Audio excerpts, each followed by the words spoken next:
Hello and welcome back to another video. In today's video I'm going to be giving you a Swain carry guide. Now this comp is typically known as a reroll comp, however in this patch it's very flexible how you play it because there's multiple boards, as well as the fact that you can either reroll the Swain 3-star or you can push levels for 8 and 9 if you have a little bit more tempo. Main pros to this comp is that it has a really high cap at 9, as you can run Shyvana, Yasuo and Raka, which are all really strong units this patch. It has a decently strong mid game, as you can roll deep on 7 if you need to, and the upgrades make a significant difference to your stage 4. It utilizes tempo items such as Shiv and Rageblade, so you can technically pivot into other comps, but you're usually playing around strong units early game, which will save you a lot of HP. And finally, it has a relatively easy pivot. Once you're playing the 16 Mancer version and you finally do hit that Shyvana, the pivot only requires selling 3 units, which isn't that difficult to do, and swapping out for 2 shapeshifters. Some of the cons of this comp is that it has a low cap without Shyvana. If you're stuck on the 16 Mancer version, you can usually bot 4 if you don't ever manage to find your Shyvana. You need level 7 to spike on this board, so rolling on stage 3 is usually not recommended, and it's for this reason that if your opener's not that strong, it's quite hard to pivot into the Swain board, as you have to make it to level 7 with relatively enough HP. It also loses hard to declaw. If you don't get yourself a static Shiv and or a spark, then you're going to have a lot of trouble against any dragon that's holding on to a declaw. Thankfully though, Shiv is best in slot Swain for a lot of the matchups, so usually you're going to have a Shiv anyway. The final board is 6 Rage Ring, 3 Demancer, 3 Jade, and 4 Shapeshifter. You can run Shen over Hecarim until you find him, but Hecarim's ult's definitely more valuable late game. This is what the final board looks like. Notice how we pivot out of 16 Mancer, so having that Archangels or Rabadons on Swain is usually pretty important just to give him some base AP. You always want Rageblade on your Swain, and the final item ideally is going to be Giant Slayer because you can run a Spark on your Shyvana. That being said though, Giant Slayer doesn't really offer any value in the early game, so usually you just run a Shiv on Swain. However, late game you can throw the Shiv on Soraka, or if you get lucky enough to get a Spark, you don't need one at all.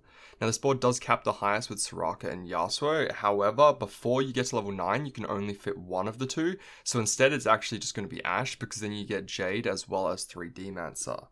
However, typically you're going to want to go 9 to fit all of the units anyway, and this gives you the best chance of finding Shyvana. Now, your best form of anti-heal is going to be Morello on Shyvana. You can of course go Sunfire on her as well, however Nico is going to be holding on to your tank items. Now that being said, Sunfire cape on Nico is fine, however this unit is solo frontline, so usually it dies quite quickly and you're going to lose your anti-heal, and that's why it's really important to usually have Morello in this comp instead of Sunfire. Now some other really good items are things like ZZ Rots, just to give you a little bit more frontline, as until you get your Nico 2-star you're going to be lacking it. Ideally you can throw on extra carousel items on your Yasuo, with obviously blue buff being really good, plus any source of healing. If you're versing a comp such as an ASOL and you need to spread out, then of course the units that get the Jade statue only really need to be Swain and Shyvana. Hecarim runs around anyway, so you can put him there as well, otherwise you can just spread out your other units. Before you get to this board, the board is going to be 6 Demancer plus Nico. The reason you go this is because at level 8 you can fit in 6 Demancer, 3 Rage Wing. You're always going to be running Ashe Karma, as this way you get in Jade statue when you throw in Nico for Shapeshifter anyway. As always, Nico is going to be your main frontline and you can throw all of your tank items on her. Of course, if you get a Spark and or a Morello, they can go on Nico, however usually you just want to put them on your other Demancer units so that you can move it over to Shyvana later. None of the silver augments buff Swain that much, so ideally you're just going to go for something that gives you a little bit of healing or combat power. Items are generally pretty good, as you can use AP, AD, and tank items in your final board. But remember that Swain doesn't benefit from mana or AD, so that's why things like cybernetic implants as well as uplink don't really do anything, and you don't really want best friends either. This is because Swain is playing around Jade, so you're going to clump most of the time. Now moving on to the gold augments, some of these make Swain a lot stronger, so if you're playing in a gold augment lobby, it's important that you at least have something which relates to Swain, otherwise you should probably be playing something else. Starting off with something like Cluttered Mind and Trade Sector, these econ augments are really good at allowing you to hit your Dragonmancer upgrades, and remember that every Dragonmancer upgrade gives more AP to your Swain, allowing you to tempo into a fast 8 and fast 9, so definitely really strong with Swain here. Beast Den isn't really good as your first augment, as you're not going to get much value out of it until you get to your final board with Shyvana, so I would only really take Beast Den as the last augment when playing Swain. Something like Scorch is really strong, as it's one of the best augments for increasing Swain's DPS. Remember that Scorch does true damage, so if you are running Scorch, you don't technically need a Shiv, but you do definitely need a Rageblade. Gadget Expert is another great augment for Swain, as you just throw the Shiv on your Swain and then you can tempo into a fast A just because it's such a strong augment right now, and Swain benefits a lot from the free static Shiv. Swain usually will ascend because he's going to be the last unit alive in almost every scenario, so Ascension is not bad, as Swain can sometimes 1v9 with Ascension. Phoning Frontline is fine because usually you're going to lack it in this comp anyway. Metabolic Accelerator is fine because that way you can greed a little bit more and try and hit some higher econ intervals before you actually roll down on 7, 8 and then eventually 9. Last Stand value is really good in the final board of this comp, so I'd only really take this if you think that you can get to 9. Jewel Lotus is okay if you have an Archangels on your Swain and you have some AP on your Shyvana. However, if you're playing around a Rageblade Shiv on your Swain, the benefit you get from it isn't really that good because only Swain's the one benefiting from the extra damage. I don't really like Sunfire board with this comp because usually most of Swain's damage will come in the later 15 seconds, which means that you usually want to try and have some anti-heal for that time anyway, and Sunfire is not really that good of a substitute, especially considering it's an entire gold augment. Similar to other econ augments, I actually quite like Hustler in this comp, however you need to know how to play it as it's a little bit more tricky. Usually you're just pushing levels a little bit more frequently and then you're staying at 10 gold so you're getting that +3. This allows you to get better shop odds and ideally find a Swain 2 a lot quicker, and you should be a level above the curve most of the time, allowing you to hit 9 on stage 5. Inspire's really good in this comp because Swain's going to be getting most of the kills and he shares synergies with pretty much everyone on the board. Tantrum doesn't really do too much until you hit Shyvana, so I wouldn't really take this unless it's at 4-2. Now moving on to the Prismatics, a lot of these don't actually spike Swain as much as some of the gold augments, so if you open with a double Prismatic, I wouldn't pivot into Swain at stage 4, because if you have a triple Prismatic lobby and you're playing Swain, there's a good chance that everyone's boards are going to spike a lot harder than you. That being said, there are some that are definitely better than others. Cruel Pack's actually pretty decent because you're going to roll most of your gold on 7 and you can spike quite hard by 2-starring most of the Dragonmancers, and then you can actually start to build up your econ again and roll back down again on 8 if you manage to make it there, which with the new changes to Cruel Pack is going to be most games. I'd only really take level up if your open is decent, as this way you can go fast 8 on 4-1 or 4-2, roll down for your board, and then you can guarantee that you're 9 on stage 5, allowing you to almost always hit your Shyvana. However, if your open is weak, then level up can be a bit of a bait, as you bleed out way too much during stage 2 and 3.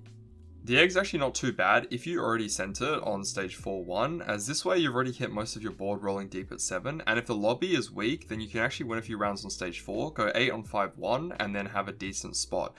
Don't take the egg if you're below 60 HP, however, it's usually only from a high roll position. Radiant Relic can be insane if you get an item which is good for Shyvana or Swain, however I don't usually like taking this as it's way too much of a gamble, because you're playing down an entire Prismatic if it's not a very good item.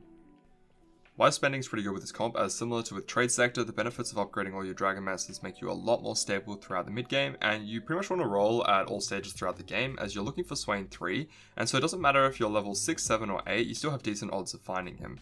Think Fast is really good at 3-2 if you think that you can 3-star your Swain. Usually you're going to have to roll on 6 anyway, but you can still find a lot of Swain, and even if you don't 3-star your Swain, as long as you get around 7 to 8 Swain, you're going to be really close and you could just roll back down again on 4-1 to guarantee that you hit your 3-star. Just be careful with Think Fast, as you have to have good APM to utilize this. The problem with Rage Ring Crown is that the Rage Ring spat is pretty much useless, but it does give you a free Swain and a Rage Blade. So let's say you start the game with a set 2 and a static Shiv, then now you can quite easily fit 3 Demancer, 3 Rage Wing on a Swain which has Rage Blade Shiv. So I would only ever take this if you really want to play Swain and you have at least one other item to utilize on Swain. Otherwise you're kind of playing down a Prismatic if you don't already have a 2-item Swain. Item grab bag's fine to take at 1-4, but if you hit items that aren't related to Swain, just pivot into something else. Early game you want to start bow because you're playing around Rageblade Shiv. Extra bows can be a Giant Slayer finally for Swain, but also a ZZ Rod if you need more frontline. You can hard force the comp if you get dropped to Swain, then you're just playing around 3 Demancer, 3 Rage Wing, and then 3 Jade most of the time. However, if you happen to get a different board like you can see in this example, you're just playing around that early static Shiv, as this gives you really good tempo and you can pivot into the board at level 7. Remember that the Swain board usually only comes online if you actually upgrade your Demancers, so it's important not to grief your game by pivoting into the Demancers if you have an early win streak board like I have here. Focus on win streaking and saving HP, as the whole point about this game is trying to get to level 7 so that you can pivot your board there. If you try and pivot your board at level 6, you need to high roll your upgrades, which means you don't actually want to roll on 6 as this will grief your econ. Some great units to hold onto the items before you get your Swain are some Swift Shots, as they have high attack speed, or Cannoneers such as Jinx and or Tristana. Melee is a lot more risky because you don't have any healing items and you don't actually want to make any healing items in this comp, so therefore it's much more safe to go for back to front comps such as this example here. During stage 3, when you're playing around Swain, you need to make sure that you have Avid frontline. Usually you're going to be playing around 3 Demancer, 3 Ragewing, and or 3 Jade. If you happen to have a Shen as your Ragewing, then you can throw in Bruises as well for some extra frontline. Remember that you're playing around a Rage Blade, so this means that you need to have frontline for Swain to actually do damage. The biggest problem I see with people playing Swain is they play around the Demancers, which usually means they're just going to lack frontline, and if they don't happen to upgrade everything, then the Swain dies within the first 10 seconds and you lose a lot of HP during stage 3. Then once you get to stage 4, after Wolves, you want to go to level 7 and roll down for your Swain 2-star if you don't have it already. This is when you can have a little bit of flexibility with the comp. Usually you're just going to pivot into the 6 Demancer, and because you're rolling on 7, you can 2-star your Swain, Volley, and or Lee Sin. Then you can just play the 6 Demancer with Ragewing, or you can play the 6 Demancer with a Gnar, as this gives you Shapeshifter plus Jade. And if you're in a high roll position like I am here, you can even play some other variations of the board without 6 Demancer in order to get to a fast 8. Remember that we always want to be rolling on 8 in this board, as this gives us the chance of finding Shyvana so we can pivot to the final board, as well as the fact that we can find other units which spike our board rather than just going for the 3-star Swain. Being stuck at level 7 on this comp is usually really bad, especially if you have an AP item, as the 6 Demancer Swain 3 variation is by far one of the weakest. And it's for this reason that you want to use all of your power to try and get to level 8 and then slow roll there, as finding one Shyvana spikes your board more than finding a 3-star Swain on 7. However, if you are stuck on 7 because you stuffed up your stage 3 and you have a really low roll position, then you can slow roll on 7 in order to try and find Swain 3 and then push levels afterwards. Stage 5, you want to go level 8 and roll down until you're stable. Don't send it to 0 if you don't have to, as you actually want to hold on to a lot of gold so you can try and either make it to 9 or 3-star your Swain. Nico 2 is going to be your frontline, so 2-starring her on stage 5 is usually really important, and if you're lucky enough to find one Shyvana, then you can pivot the board and it spikes it a lot more than being stuck on 6 Demancer. Remember that if you're far away from Swain like I am in this example, then you want to just greed your gold and go fast 9, as you cap your board a lot higher by swapping out your Ashe for a Yasuo Soraka and finding a Shyvana 2-star if you're lucky. You can see in this example, I actually win the game with still only 4 Swain on my board, as I hit the Yasuo with really good items as well as Shyvana 2. Make sure you're positioning like I showed you earlier when I was first showing you the comp, and if you're versing an ASOL you can of course spread out your positioning. Remember that Shyvana will jump to the largest clump anyway, so it doesn't matter if she's centered, and you don't actually want her taking aggro because she doesn't gain any mana, so always make sure that your Nico is solo frontline and centered.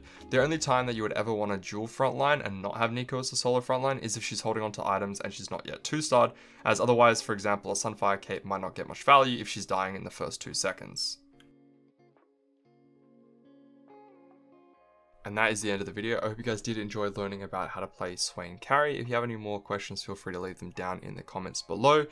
And of course, if anything requires a live discussion, then feel free to check me out on Twitch. At the time of posting this video, I will be live, so feel free to pop in and say hello. Thank you guys all so much for watching. I really do appreciate each and every one of you. And as always, I look forward to seeing you in the next one.